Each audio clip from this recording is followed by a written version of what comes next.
BFM Business et Tech & Co présente Tech & Co, la quotidienne. François Sorel. Un grand bonsoir à toutes et à tous, il est 20h01, je suis très heureux de vous retrouver, bienvenue sur BFM Business, comme chaque soir vous le savez, Tech & Co à la radio, à la télé, 20h, 21h30, vos 90 minutes de tech. Et on va commencer cette semaine très très fort avec les services de l'État qui ont été piratés. Plusieurs services ont été visés par des attaques informatiques d'une intensité inédite selon Matignon. On va en parler avec nos deux experts pour débuter ce Tech & Co ce soir pendant une dizaine de minutes. Et puis après, ce sera le grand débrief de l'actu. On s'intéressera à Elon Musk qui veut concurrencer YouTube avec une application qu'on installerait sur sa télé pour avoir, pourquoi pas, de la télévision signée l'ancien Twitter X. Et puis tiens, on prendra un petit peu de l'altitude tout à l'heure avec la start-up Moment qui installe du Wi-Fi dans les avions, mais aussi les bateaux et les TGV, et aussi toute une série de services pour le divertissement. Voilà un business florissant qu'on évoquera avec le patron de cette start-up Moment, Tech & Co. Toute l'actualité tech chaque soir, 20h, 21h30. Merci d'être là. Bienvenue à vous toutes et à vous tous. Tech & Co, la quotidienne, les invités. Mais avant d'attaquer notre débrief de l'actu, je vous présente nos deux invités exceptionnels ce soir. Benoît Gonenwald est avec nous. Bonsoir Benoît. Bonsoir François. Vous êtes expert en cybersécurité chez EZ France. Et Loïc Guézot est avec nous aussi. Bonsoir Loïc. Bonsoir. Vice-président du CLUSIF, l'association de référence de la sécurité du numérique en France. Et vous êtes aussi lieutenant-colonel de la gendarmerie nationale, rattaché au commandement de la gendarmerie dans le cyberespace. Et merci d'être là pour commenter ce communiqué qu'on a reçu dimanche soir venant de Matignon, avec plusieurs services de l'État qui seraient visés par des attaques informatiques d'une intensité inédite. Alors visiblement, ça fait plusieurs jours que des services de l'État sont visés par des attaques massives. Est-ce que vous en savez un petit peu plus? Peut-être Benoît pour commencer. Oui, ce que l'on sait, c'est que c'est une attaque de DDoS. Donc DDoS, ça veut dire de déni distribué. Et cette attaque a pour objectif de prendre un certain nombre d'agents, bien souvent des botnets, et ces agents vont envoyer un très grand nombre de requêtes sur les différentes adresses IP, les différents services de l'État, et à partir de là, les rendre inaccessibles aux utilisateurs légitimes. Et ce qui change dans cette attaque, c'est qu'on n'est pas uniquement sur des services disponibles au public, mais également sur des services utilisés par les agents de l'État eux-mêmes. Alors évidemment, Loïc, tout ça arrive dans un contexte géopolitique, on va dire, un peu perturbé. Le conflit Russie-Ukraine, bien évidemment. Les JO qui sont à quelques mois maintenant. On sait qu'aujourd'hui, les cyberattaques se multiplient. Est-ce que vous pouvez nous expliquer vraiment ce que c'est que ces attaques de déni de service? Alors Benoît nous a un petit peu indiqué comment ça fonctionnait, mais ça peut mettre au sol, en fait, toute une infrastructure informatique aujourd'hui, ce type d'attaque? C'est justement l'objectif de ce type d'attaque, c'est de faire stopper un service qui est visible du grand public. Donc dans ce cas-là, l'attaquant à l'origine de ce déni de service montre qu'il a la capacité de nuire au fonctionnement d'un service de l'État. Donc c'est directement un message de force qui est envoyé par les attaquants à l'État français. Est-ce qu'on sait d'où vient en fait cette attaque? On a une idée des auteurs? Elle a été en partie revendiquée par Anonymous Soudan sur Telegram, et eux, ils ont listé les différents ministères qu'ils avaient ciblés, et d'autres groupes ont aussi revendiqué ces attaques. Donc on peut supposer que ça soit ces groupes d'attaquants qui aient mené ces différentes attaques. Et ce qui est aussi inédit, c'est d'ailleurs le terme qui a été employé, c'est l'ampleur de cette attaque. Et donc, on peut bien entendu supposer que pour arriver à une telle force de frappe, il y ait non pas uniquement Anonymous Soudan qui se soit mis en force pour pouvoir attaquer, mais bien plusieurs groupes qui se seraient coordonnés. Loïc, on a une idée du pourquoi en ce moment même? On est dans un contexte qui est effectivement très tendu d'un point de vue géopolitique entre la Russie et le gouvernement français. Et on a effectivement, comme le disait Benoît, certains groupes pro-russes qui revendiquent ces attaques.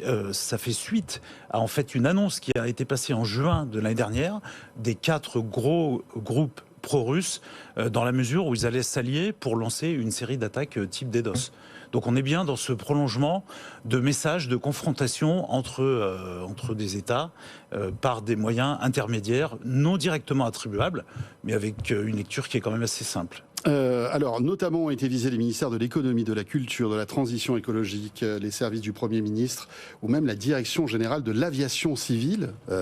Enfin voilà, la direction générale de l'aviation civile, tout est important, mais là, c'est vraiment très très sensible. Malgré tout, les systèmes ont tenu visiblement, non ? Il n'y a pas eu de coupure de service. Le principe d'un DDoS, c'est de tenter de faire tomber les services, ou en tout cas de limiter leur action. Il existe en face de ces attaques des dispositifs qui permettent d'absorber le trafic et donc de, je dirais, minimiser l'impact de ces attaques par DDoS. Aujourd'hui, on est dans un rapport comme un bras de fer. Si vous avez par exemple les services de l'État qui assurent un débit de 10 gigabits, alors toute attaque supérieure à 10 gigabits va ralentir, voire complètement stopper les services de l'État, mais ne va pas pour autant être une intrusion informatique, une destruction informatique du service. Le scénario du pire dans ce moment-là, quand il y a une attaque, on va dire massive, c'est que les serveurs n'arrivant plus en fait à renvoyer des requêtes tombent et que le service ne marche plus du tout, Benoît ? Oui, c'est tout à fait possible que le service ne fonctionne plus du tout. Alors, comme le disait Loïc, avec deux niveaux. Le premier niveau qui est un niveau visuel, c'est-à-dire que vous essayez d'accéder au service et vous ne pouvez pas parce que vous êtes noyé dans le flux des attaquants. Et le deuxième niveau, c'est que ce flux est réussi réellement à faire tomber les services, les serveurs, les applications qui sont censées vous fournir les sites web ou les autres applications de l'État. Ce qui est plus rare parce qu'il y a effectivement des systèmes frontaux qui permettent de récupérer le trafic, de l'analyser et d'essayer de trouver si celui-ci est légitime ou pas, ce qui est d'ailleurs une discipline, je dirais, dans la cybersécurité bien spécifique et bien particulière, et ce qu'essaye de faire aussi l'Europe en mettant en place le Cyber Solidarity Act, en ayant une sorte de GPS, si je puis dire. C'est souvent comparé au GPS Galileo, par exemple. Donc ça serait une sorte de tour de contrôle dans l'Europe qui permettrait de repérer les signaux faibles qui vont amener à ce type d'attaque et ensuite de pouvoir les mitiger, si possible, avec les ressources, non pas d'un seul pays, mais bien de l'Europe entière. Ces attaques de déni de service existent depuis des années et des années. Est-ce qu'on arrive mieux à les appréhender, à mieux les gérer, Loïc, aujourd'hui ? Oui, on arrive mieux aujourd'hui à gérer ces attaques qui existent depuis plus de 20 ans, depuis en fait le développement d'Internet et l'hyperconnectivité des services. Évidemment, on a eu des attaquants qui ont trouvé intéressant de bloquer ces services. Alors, il existe des services de cybersécurité qui sont spécialisés dans l'absorption du trafic malveillant de façon à permettre d'avoir toujours un accès légitime à ces services. Vous me disiez tout à l'heure, Loïc, que souvent ces attaques sont un leurre pour quelque chose qui se trame, qui est beaucoup plus profond et qui peut être plus dangereux. Est-ce que vous pouvez nous expliquer ? Le principe, c'est qu'à partir du moment où une entité est vraiment sous une attaque très importante, toutes ces forces vives de cybersécurité vont se concentrer sur cette attaque. Donc ça va fragiliser d'autres, et donc on va ça dire, peut d'autres donner parties. une opportunité pour une attaque plus furtive, qui va pour le coup être peut-être une intrusion beaucoup plus en profondeur et voire un prépositionnement dans les infrastructures. Donc l'attaque par déni de service aura servi d'écran de fumée qui va avoir permis à l'équipe d'attaque de s'introduire tranquillement dans le système d'information ciblé. D'accord. On est à quelques mois des Jeux Olympiques. Bien évidemment, on est dans une situation très très très tendue. Est-ce que vous pensez qu'on est prêt pour ces Jeux Olympiques qui arrivent donc en juillet prochain, parce que on le sait, et c'est presque cyclique, hein, à chaque grand rendez-vous sportif, qu'il soit footeux ou pour les Jeux Olympiques, il y a on va dire, on est le centre du monde, enfin le pays est le centre du monde, et se trouve en proie à des attaques qui sont massives. Là, on peut imaginer que cette année, ça va être assez costaud, non, Loïc ? Vraisemblablement, l'attaque par déni de service qui a toujours été présente pendant les différentes occurrences des Jeux Olympiques dans les cycles passés, sera très présente à Paris en 2024.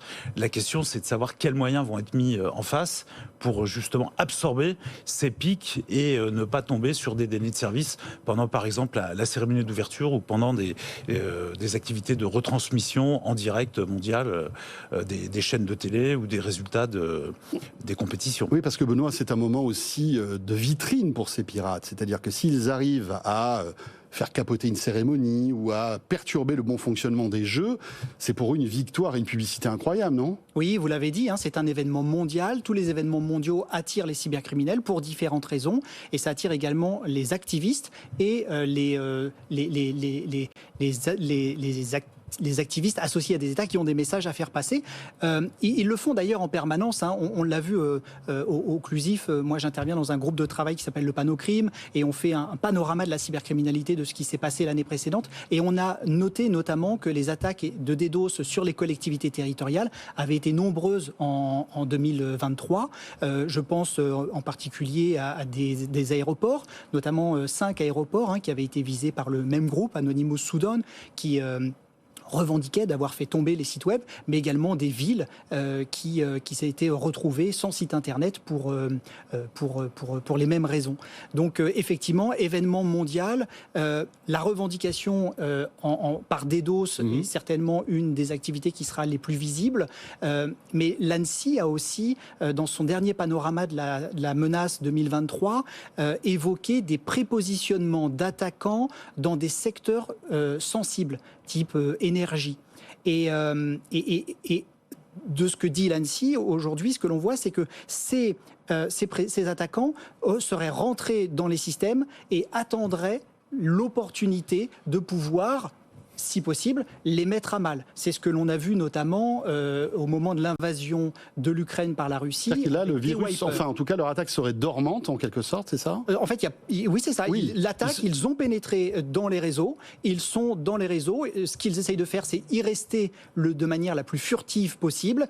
Et le moment opportun, ils activeront une ou plusieurs charges qui peuvent être des ransomware, tout à fait. Mais on le voit dans des motivations politiques et de déstabilisation. Le ransomware n'a pas tellement de sens parce qu'il n'y a pas de rançon nécessaire. Oui, c'est pas tout à fait le même objectif parce que le ransomware, c'est vraiment un business qui est fait par, on va dire, n'importe qui finalement, parce qu'on pourrait en parler pendant des heures, mais on peut acheter des solutions de ransomware en fait. Service, tout à fait. Voilà, sur étagère virtuelle en quelque sorte, sur le dark web, mais pas forcément d'ailleurs, je pense aussi. Et puis de l'autre côté, là, c'est vraiment des intentions politiques, c'est pour mettre à mal en fait toute la structure d'un pays. C'est ça, Loïc ? Oui, exactement. Et là, on est dans ce qu'on appelle le cadre de la cybercoercition.